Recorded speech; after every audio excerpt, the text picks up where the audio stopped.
Hi everyone, welcome back for another video review. Today we are going to look at one of the AJH Synth modules in the MiniMod series, and this is the 10 HP wide dual LFO plus VCA module. As the name suggests, it has two independent LFOs, one VCA, which is DC coupled and linear in response. The first LFO has a couple of extra features compared to the second LFO. Indeed, you can set the first LFO to a low range, and you can send a signal to the sync reset input. So these two are only for the first LFO. The rest of the functionality is the same. What these LFOs have in common is that you have a manual control of the rate, and we're going to check the timings later in the video. You have control over the shape of the signal present at the outputs. Now, the outputs are triangle and square per each LFO, and all four of these outputs are available at the same time. In the case of the triangle wave, you can change it from a ramp gradually into a triangle, gradually into a sawtooth. In the case of the square, you can change from a 98% duty cycle to a 2% duty cycle. You have the output, and the VCA is normalized to the triangle of the second LFO, and we're going to have a look at that later in the video. Okay, let's have a look at the outputs of this LFO. Let's start with the first one. We have the green triangle wave at the top, and let's also plug the second one, the square wave, so we can see a couple of things at the same time. These outputs are bipolar.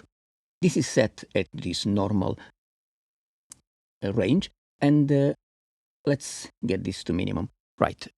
Okay, let's give it a little bit more speed so we can see how the shape changes. Okay, so I'm going to change it for both at the same time because, of course, these controls, they affect both outputs of the same LFO, in this case LFO1. So I'm going from the middle position. I'm going to rotate anti-clockwise. The triangle we gradually change into a ramp, and the square wave we are modifying the duty cycle, so we're going to reach eventually, when we are fully counterclockwise, a 98% duty cycle. And you can see the ramp shaping up, and you can see the square wave is mostly positive and poink goes negative. Now I'm going back up to the middle position. So the green shape is more of a triangle now. And let's go down the other way, clockwise. So we're going to end with a sawtooth for the triangle output. And the square will go gradually to a 2% duty cycle, so it's mostly negative. Okay, now let's apply this somewhere. So I'm going to send the triangle to the, let's play something. I'm going to send the triangle to the frequency CV input of the ladder filter.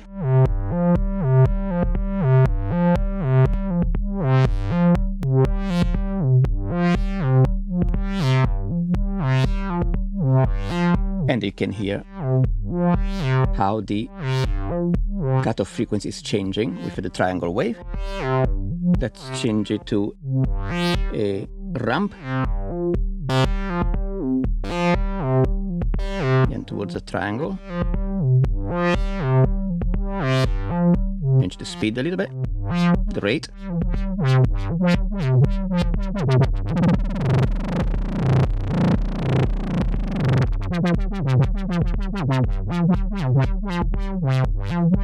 Of course, you could increase the, but now it's okay.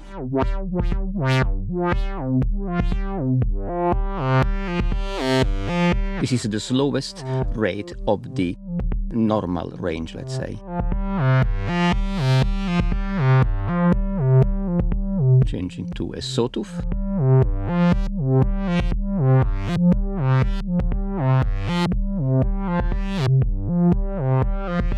Okay.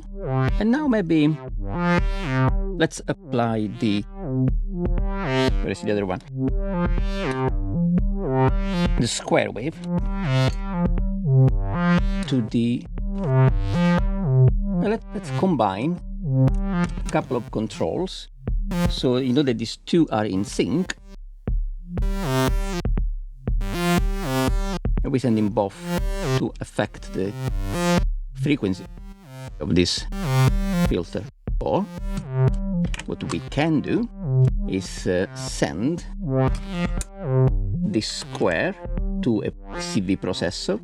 Then we get the output, and we can send it to maybe the emphasis on the filter, right? And what we can do now, we can manipulate how much we're sending to the emphasis CV.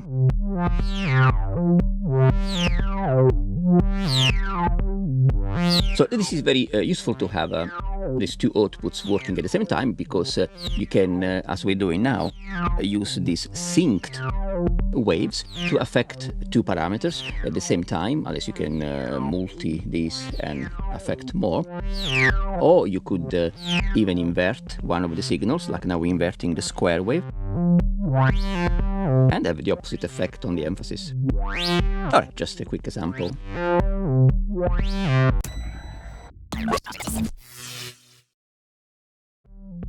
Okay, in terms of rate, it goes from 0.15 Hz to 25 Hz for the triangle and square.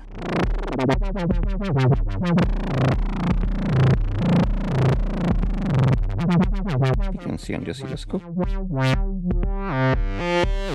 Okay, and then it goes from 0.15 to 1 kHz for the sawtooth ramp and pulse.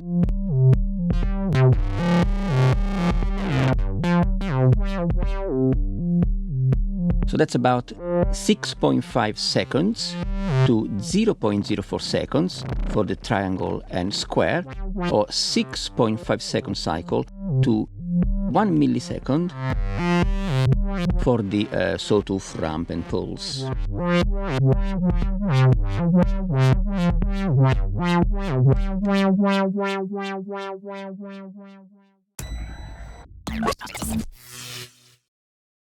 Okay, now if we were to switch to the low range, you can see how much slower it's moving, and this is supposed to go down to a time period of 100 seconds. And honestly, I do not have the patience to sit in front of the oscilloscope for 100 seconds to check if that is correct, but well, we're doing it now, and it definitely feels slow enough. I did check the 6.5 seconds, and that seems right. So yes, I'm gonna cut this short now. I really don't have that much patience, sorry.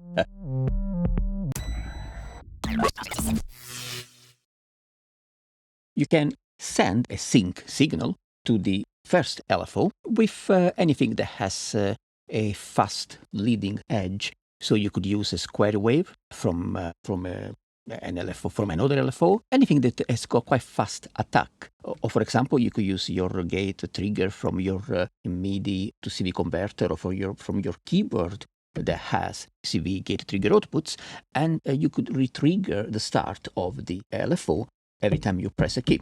The example I'm going to do now, I'm actually taking a copy of the gate from the kick drum. Okay.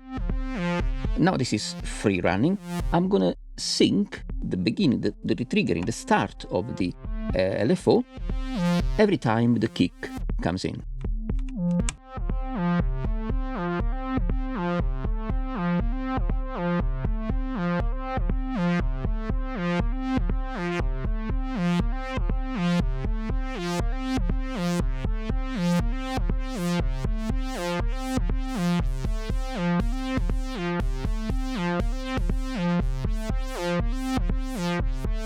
Sawtooth. This is no side-chained LFO, but it restarts from 0 to higher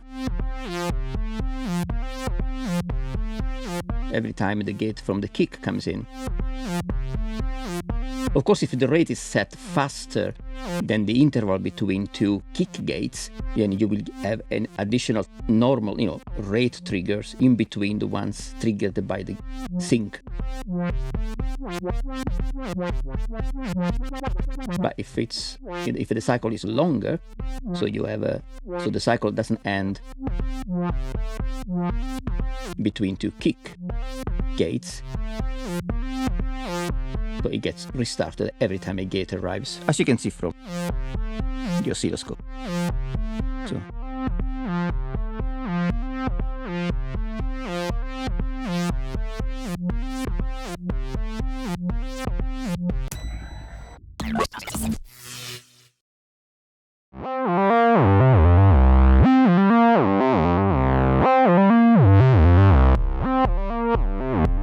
Right, let's look at the VCA now. The VCA has an output, it has an input, so we can send here whichever signal we want to get through, to put through the VCA, and we have a CV control voltage to control the opening and closing of the VCA. Now, with nothing plugged into the input of the VCA, this output of the second LFO, the triangle output, is normalized as an input to this VCA. Would be a triangle, or ramp, or a sawtooth, whatever we have coming out of this input from LFO2. But now, if I do plug the output of the VCA into the oscilloscope, there is no signal coming out, because I'm not sending any voltage control to the CV input, so it's 0, right? So the VCA is closed. Let's send some control voltage. I have a voltage source here to the control voltage of the VCA. So now, as I send voltage gradually from 0 to 5 volt, I'm opening gradually the VCA, which means it's going to let through this triangle that we have here. So if you look at the green wave, as I send control voltage, there you go, the LFO triangle is starting to show up, and then if I fully, if I send all 5 volts, it means the VCA is fully open. And this could be a modulation signal, it's whatever. And of course, we could send this output from the VCA to, simple example is always the cutoff frequency. Okay, so now the VCA is closed, and as I open it, the triangle modulation will have an effect on the cutoff frequency of the ladder filter.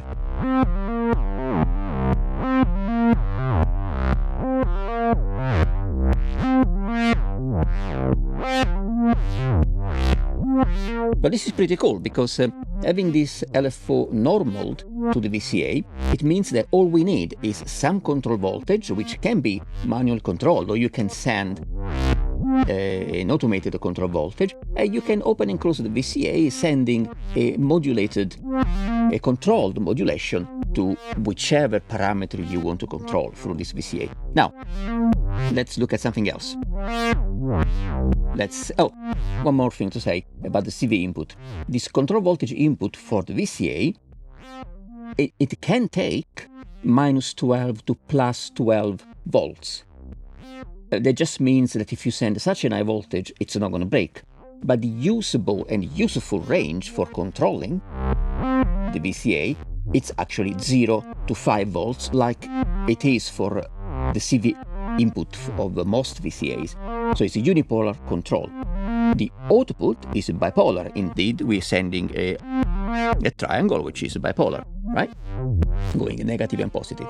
The control voltage is unipolar 0 to 5. If we send anything higher than 5 volts, it simply gets ignored and it gets treated as if you are sending 5 volts, plus 5 volts. If you send anything below 0 volts, it gets ignored and is simply treated as 0 volts. This is with the LFO to output normaled as an input of the VCA. Of course, we can send something different. So we could take something from, well, actually, we have an envelope here in ADSR. So let's take whichever envelope shape is already here and send it to the input of the VCA. You will see that as soon as I send this envelope to the input of the VCA, it will take over the triangle, because the normalized connection will be automatically interrupted when you plug something into the VCA input. Oh yeah, oh sorry, I'll show you. I forgot to open the VCA. So now we have the triangle, right? And I'm going to send this one.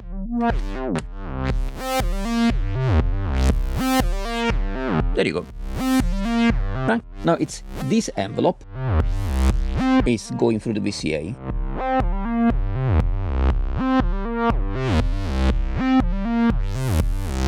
And we can control how much of that envelope gets through the VCA. So how much of the envelope is, in this case, having an effect on the cutoff frequency of the filter. Now, of course, keep in mind that this control voltage, I'm using this CV source for now because it's here, it's in the view of the camera and it's next to this. But this may as well be voltage control coming from any external hardware controller, like your, if you have a hardware controller with a MIDI to CV, or the modulation wheel on your music keyboard, so you can play, and with a controller wheel, you can send 0 to 5 volts, or a slider on your MIDI keyboard with a MIDI to CV interface. So you can actually control this kind of modulation just with your hardware MIDI controller.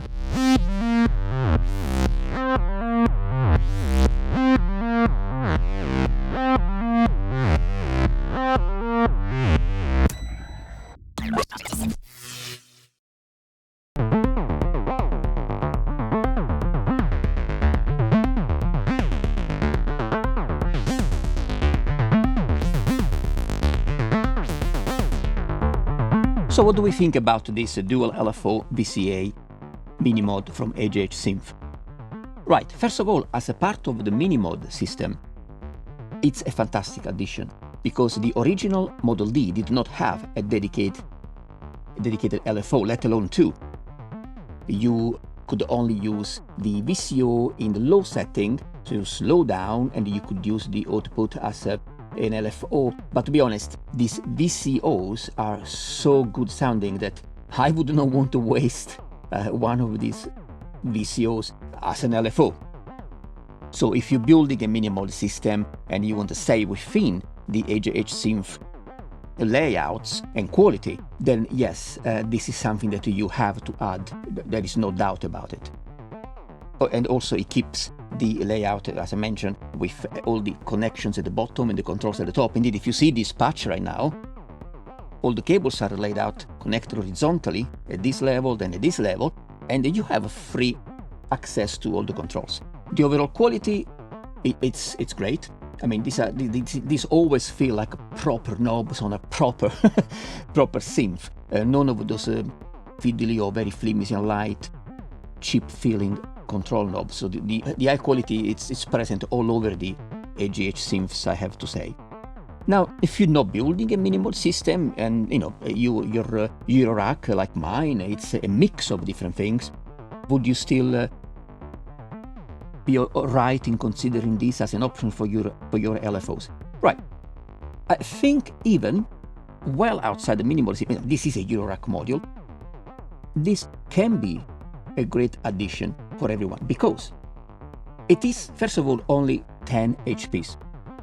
And you get two LFOs with plenty of options and a VCA.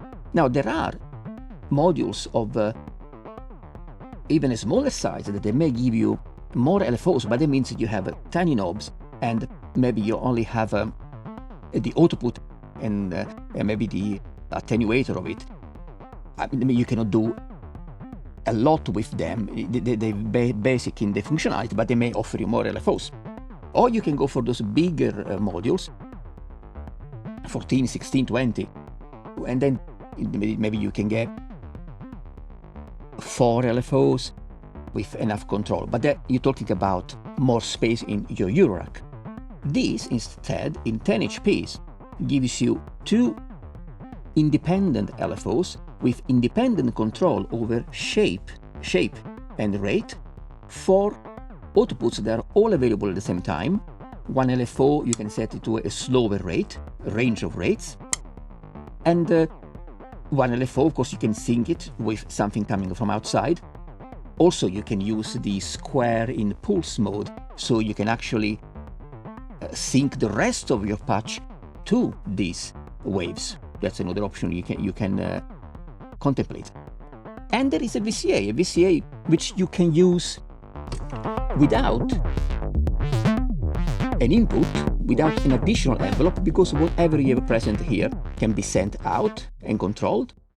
It's designed in a way that you can easily control the CV of the VCA with your hardware MIDI controller, with the controller wheel on a keyboard. So to be honest, this is a really, really nice option if you have not a lot of space in your case, but you do have 10 HP and you're after some LFOs, and you also get VCA. The overall quality of the module is great, and I find it actually very versatile and very playable.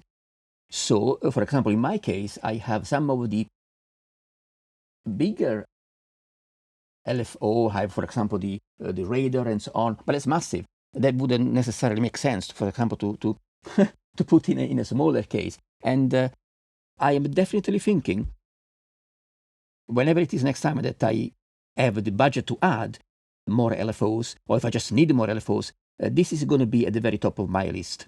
So overall, I feel very positive about this module. I really like it. I found it actually, I know it's an LFO and VCA, but I found it very playable. I found it immediate, but I found that it had plenty of options. So yeah, I'm happy with this. It's a nice module. So if you're shopping within the price range of this module and you're shopping within the size of this module, or you just need a couple of LFOs independently from the size, definitely have a look at this and see if it can fit your bill. It is a nice dual LFO and VCA module. So nice one, AJH Synth, another great module. And please, if you found this video useful, like it, click on like under the video, share it and subscribe, because there will be more videos from this system and other non-AJH Synth modules. I will be uploading them soon. So yes, help me out with likes, shares, subscribing. Don't miss out on my next videos, and have fun. Happy Euro racking.